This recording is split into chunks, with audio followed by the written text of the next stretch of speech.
Hello, welcome back to our channel. ഇന്ന് നമ്മുടെ ചാനലിൽ നല്ലൊരു അടിപൊളി റെസിപ്പിയാണ് കേട്ടോ. ചിലക്കൊക്കെ അറിയായിരിക്കും, എന്നാലും അറിഞ്ഞുകൂടാത്തവർ കാണുമല്ലോ. അപ്പോൾ അങ്ങനെയുള്ളൊരു വീഡിയോ സ്കിപ്പ് ചെയ്യാണ്ട് കണ്ടോ. നല്ല അടിപൊളി കപ്പയും ലിവർ കറിയാണ് കേട്ടോ. നല്ല കുരുമുളകൊക്കെ ഇട്ട് നല്ല അടിപൊളിയായിട്ട് ഉണ്ടാക്കിയെടുത്തൊരു കറിയുടെ റെസിപ്പിയും കൂടെ പറയുന്നുണ്ട്. അപ്പോൾ ഞാൻ കഴിഞ്ഞ ദിവസം നമ്മുടെ റിപ്പബ്ലിക് ഡേ ആയിരുന്നല്ലോ, അന്നായപ്പോഴത്തേക്ക് എല്ലാവരും വീട്ടിലുണ്ട്. അപ്പോൾ എല്ലാവരും വീട്ടിലുള്ള ദിവസമാണല്ലോ നമുക്ക് എന്തെങ്കിലുമൊക്കെ സ്പെഷ്യലായിട്ട് ഉണ്ടാക്കാൻ തോന്നാം.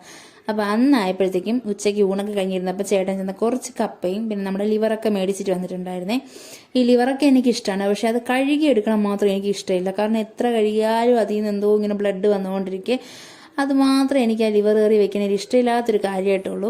അപ്പോൾ ആദ്യം തന്നെ ഞാൻ നമ്മുടെ കപ്പയൊക്കെ ഒന്ന് തൊലിച്ച് കഴുകി വൃത്തിയാക്കിയൊക്കെ എടുത്തേട്ടോ. കാരണം ഈ കപ്പ കണ്ടപ്പോൾ ഞാൻ ആദ്യം കരുതി ഇത് വേവണ കപ്പയല്ലെന്ന്. കാരണം ഈ റോസ് കളർ ഇങ്ങനെ ഒരു കോട്ടിങ് വരുമല്ലോ, അതാണ് സംഭവം പെട്ടെന്ന് വേവണമായിട്ട് എനിക്കറിയാമെന്നുള്ളത്.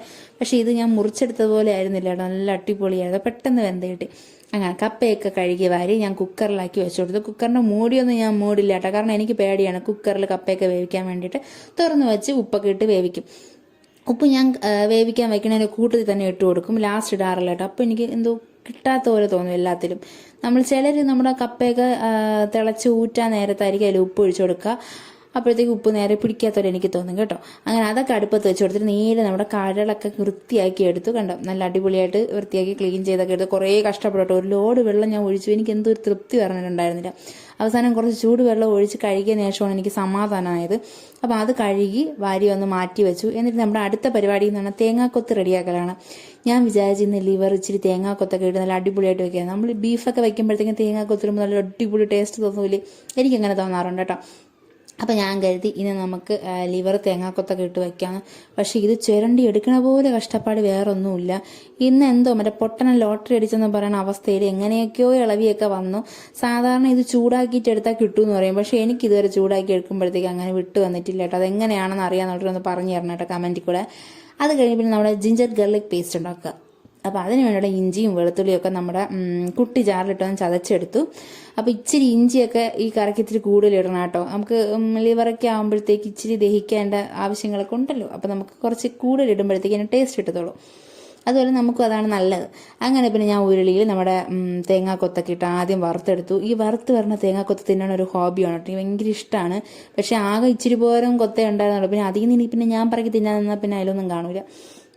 അങ്ങനെ അതിട്ടു. അപ്പോഴത്തേക്ക് നമ്മുടെ കപ്പ ഇതാന്ന് പറയുമ്പോൾ വെന്തിട്ടുണ്ടായിരുന്നേ. പിന്നെ അതൊക്കെ ഒന്ന് വെള്ളമൊക്കെ ഊറ്റി വെച്ചു. പിന്നെ കടുകും കറിവേപ്പിലേക്ക് ഇട്ട് നമ്മുടെ ജിഞ്ചർ ഗാർലിക് പേസ്റ്റൊക്കെ ഇട്ട് കൊടുത്തിട്ട് ആദ്യം, എന്നിട്ട് അത് നല്ല രീതിക്ക് ഒന്ന് മൂപ്പിച്ചെടുക്കുക. നല്ല രീതിക്ക് മൂക്കണം കേട്ടോ. നമ്മുടെ ഇഞ്ചിയുടെയും വെളുത്തുള്ളിയുടെയൊക്കെ ഒരു പച്ച മണമൊക്കെ മാറി നല്ല മുരുമുരാന്നാവണ ഒരു മണം ഉണ്ടല്ലോ, ആ മണം വരണവർ നല്ല വണ്ണം ഒന്ന് ഇളക്കി കൊടുത്തു. അതിനുശേഷം നമ്മൾ അരിഞ്ഞു വെച്ചിരിക്കുന്ന സവാളയും പച്ചമുളകും കൂടെ അങ്ങ് ചേർത്ത് കൊടുക്കാം. അപ്പോൾ സവാളയാണ് കേട്ടോ ഞാൻ ഇന്ന് ചേർത്ത് കൊടുത്തത്. കുഞ്ഞുള്ളി ആണെങ്കിൽ നല്ല അടിപൊളി ടേസ്റ്റാണ്, പക്ഷെ എനിക്ക് കുഞ്ഞുള്ളി ഇല്ലായിരുന്നു. അപ്പോൾ ഉള്ളത് വെച്ച് നമ്മളങ്ങ് അഡ്ജസ്റ്റ് ചെയ്ത് എന്നിട്ട് ആവശ്യത്തിന് ഉപ്പ് കൂടി ഇട്ട് നല്ലപോലെ വഴറ്റിക്കോ. ഞാൻ നല്ല വഴറ്റി നമ്മുടെ സവാളയൊക്കെ നല്ല ഈ കുഞ്ഞ് സൈസ് ആകുമല്ലോ, ചുരുങ്ങി അതുവരെ ഞാൻ വഴറ്റിയെടുക്കുക കേട്ടോ. എന്നിട്ട് ഞാൻ ബാക്കി സംഭവങ്ങൾ ഇട്ട് കൊടുക്കാറുള്ളൂ. ഇനി അടുത്ത പരിപാടി എന്ന് പറഞ്ഞാൽ നമ്മുടെ തേങ്ങ തിരകലാണ്. എന്തിനറിയോ, നമ്മുടെ മരിച്ചിനിയിൽ ഞാൻ തേങ്ങയൊക്കെ ഇട്ട് കൊടുക്കാറുണ്ട് കേട്ടോ. അപ്പോൾ ഈ തേങ്ങ ഇട്ട് നല്ല ഇളക്കിയെടുക്കുമ്പോഴാണ് ഇവിടെ ഏടനൊക്കെ കപ്പ ഇഷ്ടം. അങ്ങനെ അത് ചിരകി മാറ്റി വെച്ചു. പിന്നെ നമ്മുടെ ലിവറൊക്കെ ഇട്ട് കൊടുത്ത് അതിലേക്ക് മുളക് പൊടി, മഞ്ഞൾപ്പൊടി, മല്ലിപ്പൊടി, പിന്നെ ഗരം മസാല, കുരുമുളക് ഇച്ചിരി കൂടുതൽ ഇട്ട് കൊടുത്തു കേട്ടോ. കുരുമുളകും മഞ്ഞൾപ്പൊടിയൊക്കെ ഇച്ചിരി കൂടുതൽ ഇട്ട് കൊടുക്കണം, അപ്പോഴാണ് നല്ല അടിപൊളി ടേസ്റ്റ് ഉണ്ടാവുക. എന്നിട്ട് എല്ലാം കൂടെ കൂട്ടി നല്ല രീതിക്ക് ഒന്ന് ഇളക്കി അതിലേക്ക് പിന്നെ നമുക്ക് ഒരു 2 തക്കാളി ഇട്ട് കൊടുക്കാവേ. ഞാൻ എന്ത് കറി വെച്ചാലും ഇവിടെ തക്കാളി ഇടാറുണ്ട്. കടലക്കറിയിൽ മാത്രമേ ഞാൻ ഇടാത്തതായിട്ടുള്ളൂ. കടലക്കറിയിലും കിഴങ്ങേറില്ല കേട്ടോ. അപ്പോൾ ഈ ചിക്കൻ കറി, ബീഫ് കറി, അങ്ങനെ എന്ത് വെച്ചാലും ഏട്ടന് തക്കാളി ഇടണം. അത് നല്ല ടേസ്റ്റാണ്. അത് വെന്ത് അതിൻ്റെ കൂടെ ഉടയുമ്പോഴത്തേക്ക് ഒരു പ്രത്യേക ടേസ്റ്റാണ്. അപ്പോൾ ലല്ലു വന്ന് ഈ ഐസ്ക്രീമിൻ്റെ ഡപ്പയിൽ അമ്മ എന്തോന്ന് വച്ചിക്കണമെന്ന് പറഞ്ഞ് നോക്കണം കേട്ടോ. ഞാൻ തക്കാളിയായിരുന്നു അതിനകത്ത് വെച്ചിരുന്നത്. അപ്പോൾ ഞാൻ പറയായിരുന്നു, ഇന്ന് നീ രക്ഷപ്പെടട്ടോ, സാധാരണ ഞാൻ മീനാണ് വെക്കാറ്, ഇന്ന് തക്കാളിയാണ് വെച്ചിരുന്നത്. അങ്ങനെ അത് കുറേ നേരം ഇരുന്ന് സങ്കടപ്പെട്ട്. അതിൽ സ്ട്രോബെറിയുടെ ഐസ്ക്രീം ആയിരുന്നു ഡപ്പ. അപ്പോൾ അത് കണ്ടിട്ട് അയ്യോ അമ്മ ഇത് സ്ട്രോബെറി എന്നൊക്കെ പറഞ്ഞുകൊണ്ട് നിന്നിട്ട് ഞാൻ ഓട്ടിച്ച് വിട്ടു. കാരണം ഞാൻ എൻ്റെ കോലം കണ്ട നിങ്ങൾക്കറിയാം, ഞാൻ കഷ്ടപ്പെട്ട് ബുദ്ധിമുട്ടി സങ്കടപ്പെട്ട് നിൽക്കുകയാണ്.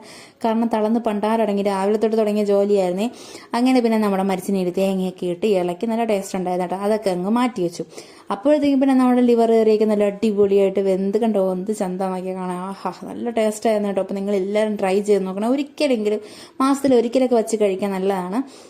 നല്ല അടിപൊളി ടേസ്റ്റ് ആയിരുന്നു. ഞാൻ വിചാരിച്ചതിനേയും കാട്ടി അതിഗംഭീരമായിട്ട് വന്നു. ഞാൻ എന്നെ തന്നെ പുകഴ്ത്തനെയൊന്നും അല്ല, നല്ല അടിപൊളി ടേസ്റ്റ് ആയിരുന്നേ. പക്ഷേ ഇതിലൊരു കുഴപ്പമൊന്നും ഞാൻ ഇട്ട തേങ്ങാക്കൊത്തൊന്നും കാണാനില്ലായിരുന്നു. കാരണം ഈ ലിവർ ആകുമ്പോഴത്തേക്ക് വെന്തുടയുമല്ലോ, അതുകൊണ്ടിട്ട് അതിനെ മുങ്ങിപ്പോയി അതിനകത്ത് അവിടെ. അത് കഴിഞ്ഞ് പിന്നെ ഞാൻ നല്ല അടിപൊളിയായിട്ട് ചെന്ന ഒരു കുളിയൊക്കെ കഴിഞ്ഞ് നമ്മുടെ മിറ്റാടിയും ഒക്കെ കഴിഞ്ഞ് വന്നതിന് ശേഷം നല്ല കടുപ്പത്തിനൊരു കട്ടനും ഇട്ടിട്ട് നമ്മുടെ കപ്പയും ലിവർ കറിയും എല്ലാം കൂടെ കൊണ്ടുവച്ച് കഴിക്കാമെന്ന് കരുതി. കാരണം ഇച്ചിരി ദഹിക്കാൻ വേണ്ടി സമയം എടുക്കില്ല. അപ്പോൾ നേരത്തെ കഴിക്കാമെന്ന് വിചാരിച്ചു. ലേറ്റ് നൈറ്റായിട്ട് ഫുഡ് കഴിക്കരുത് കേട്ടോ ആരും. അങ്ങനെ അതൊക്കെ എടുത്ത് നിങ്ങൾ ആദ്യം കൊതിപ്പിച്ചതിന് ശേഷം ഞാൻ ഏട്ടനും കൂടെ ചെന്നിരുന്ന് ഫുഡ് കഴിക്കുകയാണ് കേട്ടോ. നല്ല അടിപൊളി ടേസ്റ്റ് ആയിരുന്നു. ഏട്ടന് നല്ല ഇഷ്ടപ്പെട്ടു കേട്ടോ. പിന്നെ മക്കൾക്കൊക്കെ കൊടുത്തു. അപ്പോൾ അത്രയൊക്കെ ഉള്ളൂ കേട്ടോ. നമ്മൾ ബാഹുബലി കണ്ടാണ് ഫുഡ് കഴിക്കണം. അപ്പോൾ ഇതുപോലത്തെ വീഡിയോസ് നിങ്ങൾക്ക് ഇഷ്ടമാണെന്നുണ്ടെങ്കിൽ നമ്മുടെ ചാനലൊന്ന് സബ്സ്ക്രൈബ് ചെയ്ത് സപ്പോർട്ട് ചെയ്യുക. അപ്പോൾ മറ്റൊരു വീഡിയോ കാണാം. അതുവരെ tata bye bye, see U.